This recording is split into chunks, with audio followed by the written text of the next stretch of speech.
It's well known that Bumrah can only play a maximum of 3 tests, but I think this could throw up a challenge of exactly when you use him. The Indian management have said they'll use him based on the state of the series, and I think that's all well and good until you have a situation like the Australia series, where you want him to play in every game to try and win the series or level the series.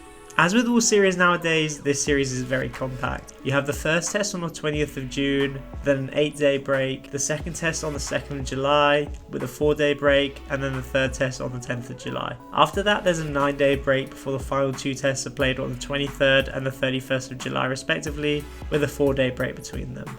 So looking at that, it's clear that if Bumrah is going to play 3 tests, it will be the first test, either the second or the third test, and then either the 4th or the 5th test. However, choosing those tests will be tough, and you fear that Bumrah may end up having to play 4 tests. I think he'll definitely play the first test in Leeds to start the series off well, and then it's a shootout between Birmingham and Lords in the 2nd and 3rd tests. Here you feel conditions may play a part.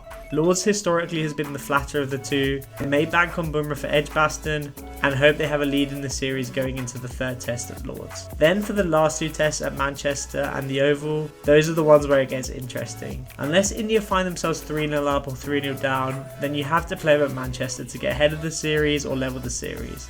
But then if you take that decision and you end up needing a win in the final game at the Oval, do you ask Bumrah to go to the well again? Personally, given his injuries, it's not a wise call. However, a series win in England is a major achievement for India and would add a lot of credence to Gill's captaincy and alleviate the pressure. So you can envisage a situation where he ends up playing again. I think you get away with that if he stays fit, but if he gets injured again, then you would question why they allowed that to happen, knowing that at the beginning of the series they said 3 tests would be the maximum for him. Therefore, I think it's up to Gautam Gambhir to protect him. Make sure that he doesn't overexcel himself and that he only plays a maximum of 3 tests. One thing is for certain though, Bumrah will change games and significantly improve India's chances of winning those matches he plays in. So let me know how you think India should manage Bumrah throughout the series. And again, thanks for watching. Don't forget, if you enjoyed this video, please like this video and subscribe. It really helps the channel out.